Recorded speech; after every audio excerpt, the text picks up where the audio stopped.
Hola, buenas, mi nombre es Marcos, fisioterapeuta de la clínica Fisalban 360 y hoy vamos a hablar de las hernias discales y vamos a hacerle una comparación o un símil con las galletas Oreo. Y dirás, ¿qué tiene que ver una galleta Oreo con una hernia discal?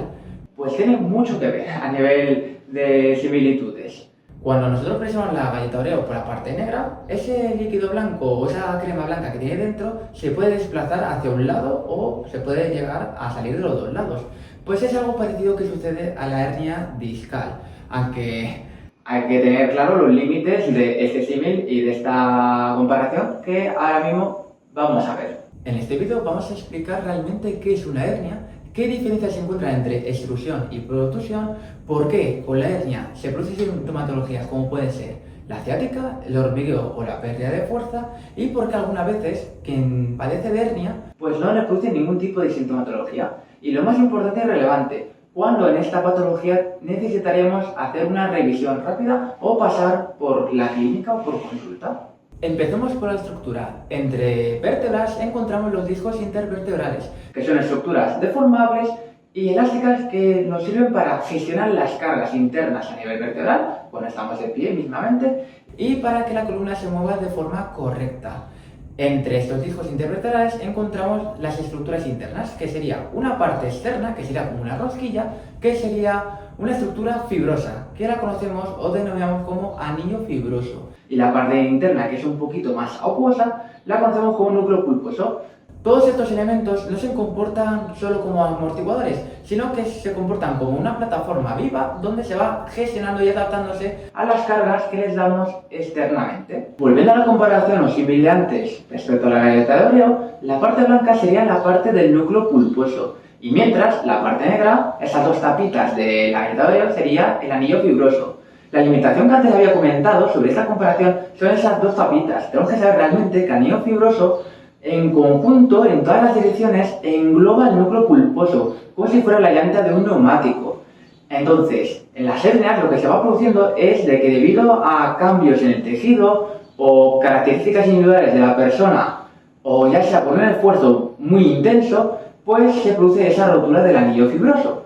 Y esta similitud de la galleta Oreo tenemos que tomarla como si fuera más un mapa visual para entenderlo de forma más correcta. Entonces, volviendo al término de hernia discal, ¿qué conocemos como es hernia discal? La conocemos cuando una parte del disco se desplaza más allá de sus límites.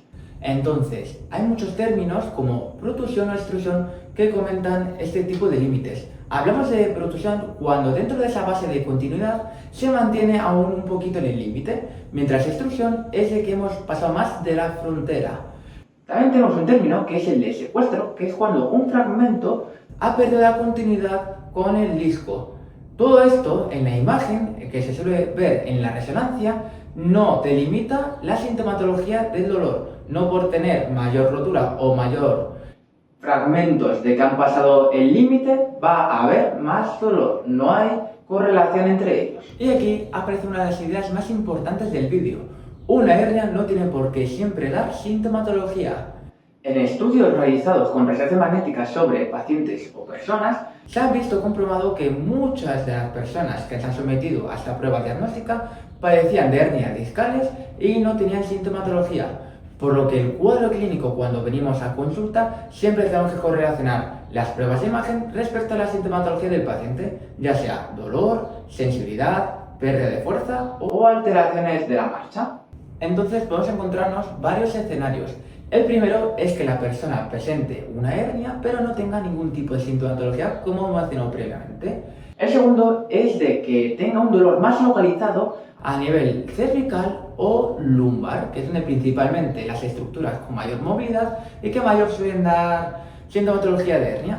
Y la tercera es de que nos encontremos con un compromiso a nivel nervioso debido a que la hernia pues está irritando a un nervio. En la zona lumbar, la típica es que esté irritando la zona del glúteo y que baje por la pierna por la parte posterior, donde nos encontraremos sintomatología como del nervio ciático, que sería en torno al E4 y E5S1, donde nos puede dar alteraciones a nivel sensorial o sensitivo, que sería hormigueo, quemazón, o también a nivel motor, que sería pérdida de fuerza o alteraciones de la movilidad de la marcha.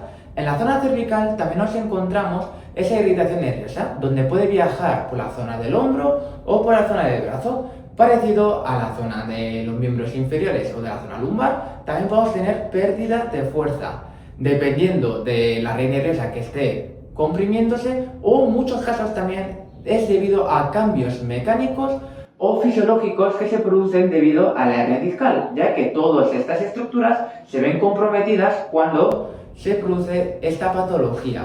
Pues vamos a encontrarnos sintomatología diferente, depende de la red nerviosa, como he comentado. En L4, L5, S1, en la zona lumbar, vamos a encontrarnos más sintomatología que va viajando por la parte posterior de la pierna. Mientras L3, L4, ese dermatoma o ese miotoma viaja más por la parte de la cara anterior del muslo. Por lo que dependiendo de dónde esté localizada esa hernia, más a tener una sintomatología u otra. Además, el tamaño de la hernia no cuenta toda su historia. Una hernia pequeña que se encuentre situada en un espacio más comprometido puede dar más sintomatología respecto a una hernia que la encontramos más llamativa. También tenemos que tener en cuenta muchas de las variables personales de esa persona, como puede ser el tiempo de evolución de la hernia, los signos de inflamación, la fuerza, la sensibilidad que aparece de su sistema nervioso y también los hábitos que va a tener en el día a día, como puede ser el sueño propio y la actividad física. Todo ello en consulta, la imagen no es lo más relevante, sino que nos cuente todo este paciente. Nosotros no tenemos delante a una hernia discal, tenemos a una persona que debemos de valorar. Por ello, vamos a realizar un ejercicio. Imaginemos dos personas con la misma patología, hernia discal L4, L5, S1.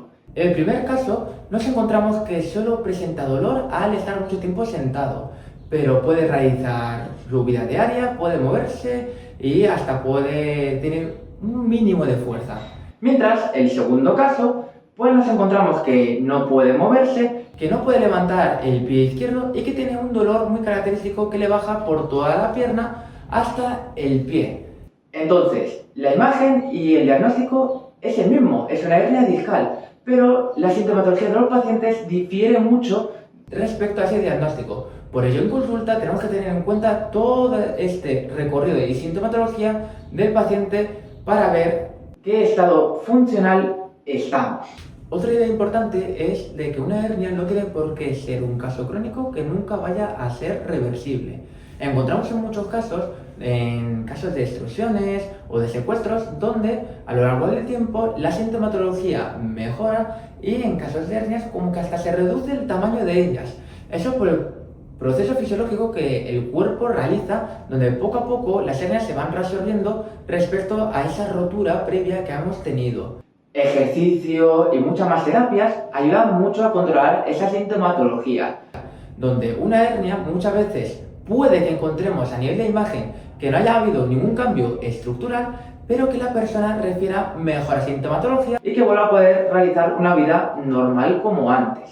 Llegando a la parte del tratamiento, lo más importante va a ser darte educación. ¿Qué significa eso? Significa que te demos las herramientas disponibles, primero conociendo qué es una hernia, que para eso ya estamos viendo este vídeo, y qué herramientas podemos hacer para mejorar esa hernia y esa sintomatología procedente de la hernia o que no procede de la hernia. Con todo ello, lo más importante es no quedarse inmóvil. Muchas veces en este tipo de casos, la medicina más importante es el ejercicio y moverse, con control. En diversas patologías lumbares vemos que la musculatura hay una correlación neuromuscular que no es correcta. Es como si yo cogiera aquí el móvil y no tuviera cobertura. Pues la musculatura sucede lo mismo, no le llega la señal de forma correcta y se intenta adaptar respecto a esa hernia discal. Produce sintomatología como cuando intentamos agacharnos a coger algo o estamos mucho tiempo en una posición sentados. ¿Por qué? Porque como la columna se coloca en flexión, esa musculatura no sabe responder de forma correcta.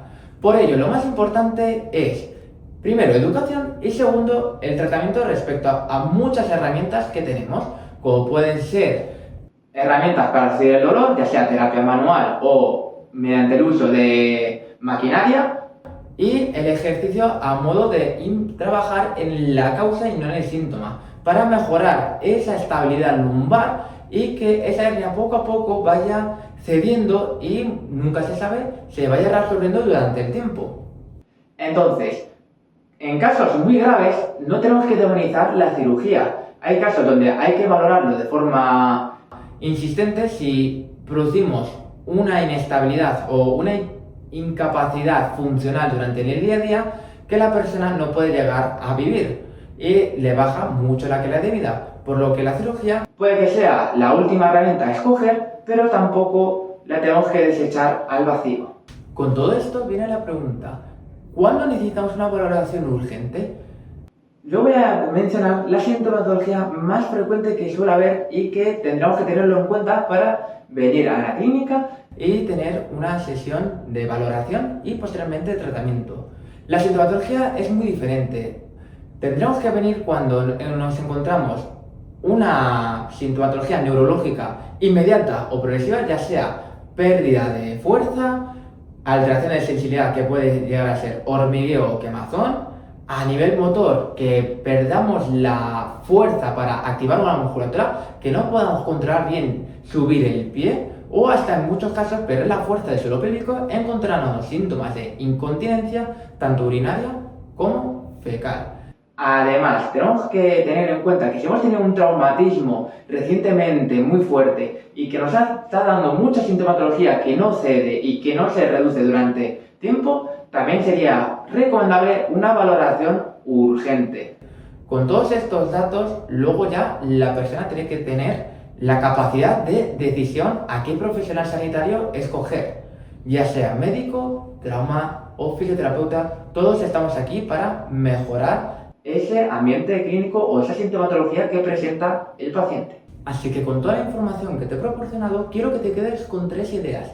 La primera idea es que una hernia es un desplazamiento del material del disco.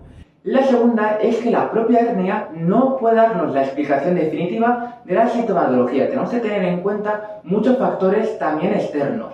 Y la tercera es que con todos los recursos que he dado, esa hernia tiene que ser valorada no solo con la imagen, sino también con la exploración y con la evolución propia de la hernia. El concepto del Oreo o ese símil nos sirve para entender un poquito cómo sucede una hernia discal y qué factores producen.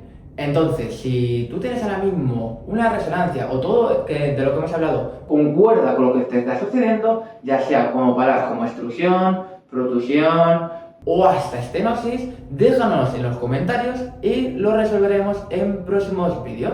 Muchas gracias por verlo y hasta la próxima.